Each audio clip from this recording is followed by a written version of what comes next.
My grandmother called me a bastard for 30 years. Turned out I was her only real grandchild.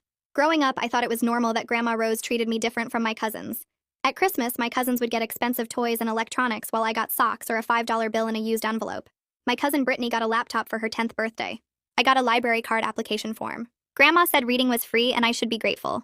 My cousin James got a car for his 16th birthday. I got a bus pass. When I asked why, Grandma pulled me aside and said I was lucky to be included at all since my parents had me in sin. She said I was a mistake that reminded everyone of my parents' shameful behavior. I was conceived 3 months before my parents got married.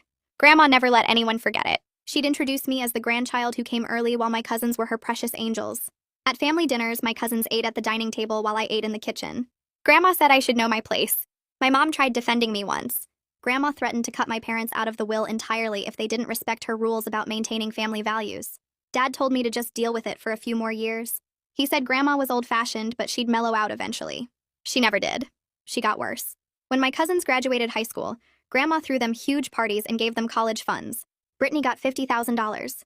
James got $60,000 because he was a boy and would need to support a family someday. When I graduated as valedictorian, Grandma didn't even come. She said academic achievements didn't erase the circumstances of my birth. I got nothing for college.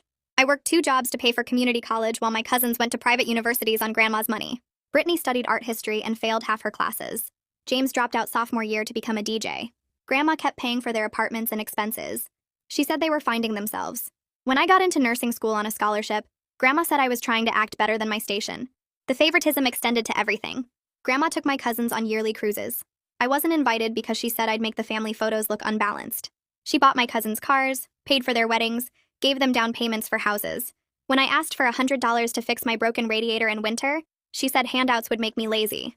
She literally said I needed to learn that bastards don't get blessings. My Aunt Laura and Uncle Richard never said anything. Why would they? Their kids were getting everything.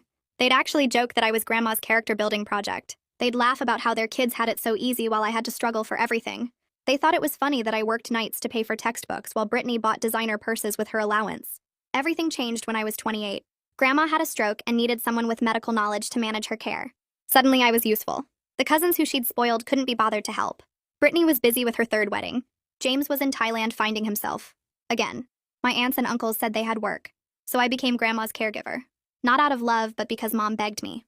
While managing Grandma's affairs, I found some old documents in her safety deposit box. DNA tests from 20 years ago. Grandma had secretly tested all her grandchildren because she had suspicions about her children's faithfulness. The results were shocking. Brittany and James weren't biologically related to Grandma. Neither were my other 4 cousins. Uncle Richard wasn't Grandma's biological son. He was the product of my grandfather's affair. Aunt Laura wasn't Grandma's biological daughter.